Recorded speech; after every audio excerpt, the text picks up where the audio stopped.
In the midst of rapidly escalating tensions, US forces have carried out an extensive military campaign, targeting thousands of Iranian-linked sites in a matter of days, with officials claiming that roughly 3,000 targets were struck and dozens of Iranian naval assets were destroyed, significantly weakening Iran's drone and missile capabilities. According to US assessments, these strikes have led to a dramatic reduction in incoming threats, with missile attacks reportedly dropping by about 90% and drone attacks decreasing by more than 80%.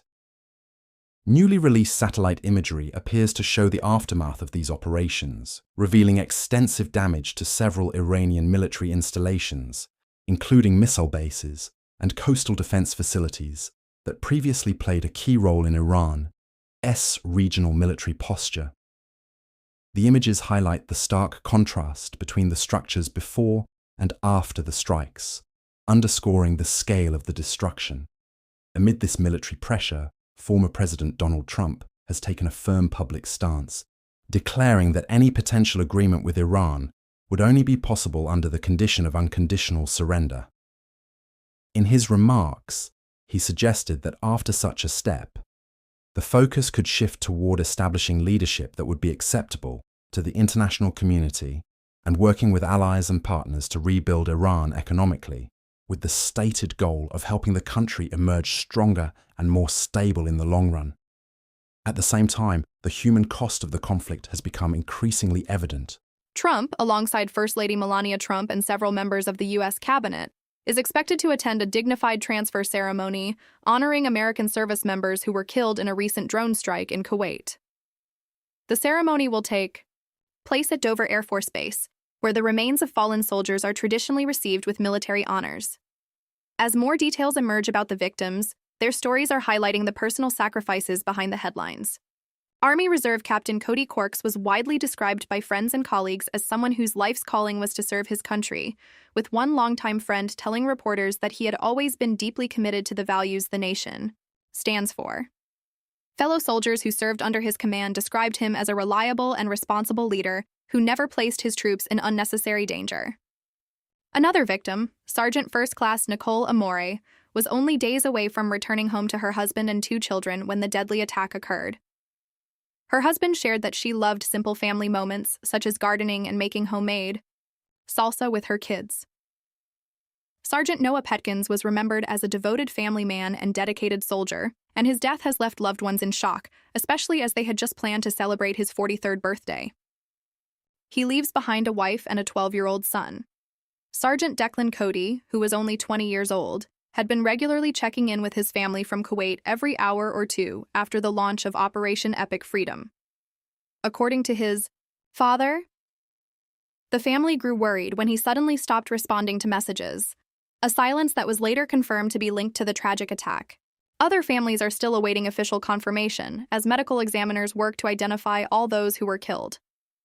One soldier, Robert Mars, was reportedly only 2 months away from completing his final deployment and returning home to Sacramento after years of service. His relatives say the loss has left the family struggling to cope with the sudden absence of someone they considered central to their lives. Pentagon officials say several families are still waiting for final confirmation regarding loved ones, underscoring the uncertainty and emotional toll that accompanies wartime losses.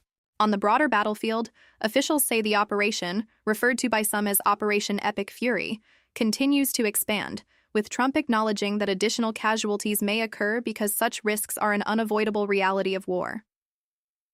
Despite that warning, he has characterized the mission as highly successful, even describing it as performing 15 out of 10 in terms of effectiveness. According to military briefings, both American and Israeli forces have been conducting coordinated operations aimed at weakening Iran's military infrastructure. Israeli forces in particular have been carrying out additional strikes not only within Iranian-linked networks but also against Hezbollah positions in Lebanon. Reports indicate that these strikes have targeted facilities connected to Iran's Islamic Revolutionary Guard Corps, including a military university and several missile storage sites located both above and below ground. Analysts say these actions are part of a broader strategy designed to disrupt Iran's command structures, reduce its ability to launch missiles and drones, and limit the operational reach of allied groups across the region. However, the situation remains fluid and potentially volatile, as continued military activity, retaliatory threats, and regional alliances could further widen the conflict if diplomatic channels fail to produce a de-escalation. The conflict in the Middle East continues to intensify as Israeli and American military operations target Iranian-linked infrastructure across the region, including Hezbollah weapons launch sites and storage depots in Lebanon. According to Israeli military officials, a new wave of coordinated strikes involved around 80 Israeli fighter jets attacking multiple targets early in the morning as part of a broader campaign aimed at weakening Iran's offensive and defensive capabilities. While these operations have significantly reduced some of Iran's military capacity, analysts emphasize that Iran still retains the ability to conduct attacks across the region. Recent incidents illustrate that point, including reports of an Iranian drone strike near Dubai's airport and another drone hitting an oil facility in southern Iraq. Iran's president responded to these developments by expressing regret toward neighboring countries affected by the strikes, stating that such attacks should not have targeted regional nations, and suggesting that some incidents may have occurred due to miscommunication within Iran's command structure, particularly after several senior Iranian leaders were reportedly killed during the ongoing conflict. Despite those statements, Iran has reportedly launched attacks affecting as many as 12 countries across the Middle East, targeting both military installations and civilian infrastructure. These actions have angered many regional governments, and diplomatic mediation efforts involving several Gulf states are now underway as leaders attempt to prevent the crisis from escalating even further. Meanwhile, Iran's Islamic Revolutionary Guard Corps has claimed responsibility for attacking an oil tanker in the strategically important Strait of Hormuz, a critical global shipping route. Although U.S. military operations have reportedly destroyed dozens of Iranian naval vessels and struck thousands of ground targets, Iran's remaining capabilities continue to pose a threat, as demonstrated by missile alerts in Tel Aviv where sirens sounded multiple times and interceptor missiles were launched to defend against incoming projectiles. Some missiles were successfully intercepted over the city while others landed in open areas, highlighting that even with reduced capacity, Iran can still strike targets in Israel and other parts of the region. On the ground in Israel, daily life has been affected but not completely halted. Compared to normal conditions, the streets of Tel Aviv are noticeably quieter, with fewer people out and more businesses temporarily closed. However, residents are accustomed to living under security threats, and many continue with their routines despite the ongoing conflict. Reports suggest that a small number of casualties have occurred in Israel following strikes near Tel Aviv and Jerusalem, though the toll remains relatively limited compared to the scale of damage reported inside Iran. From a military standpoint, officials describe the campaign as highly effective. U.S. and allied forces have deployed a wide range of advanced weaponry, including drones, bunker-penetrating munitions, and strategic bombers such as B-1 and B-2, aircraft supported by aircraft carriers like the USS Lincoln and USS Ford. More than 2,000 precision munitions have reportedly been used against approximately 3,000 targets, including missile launch systems, military bases, and naval facilities. Officials claim that these operations have reduced Iran's ability to launch missiles by about 90% and drones by more than 80%, while also destroying dozens of warships and even a submarine in what some analysts describe as a devastating blow to Iran's naval capabilities. Yet despite these setbacks, Iran's ability to carry out retaliatory actions remains evident across the region. Attacks have reportedly reached U.S. military bases and infrastructure in Kuwait, Bahrain, Qatar, the United Arab Emirates, and even locations further north, such as Azerbaijan. The expansion of these attacks has drawn Gulf states more directly into the crisis, creating a new and potentially decisive dimension in the conflict.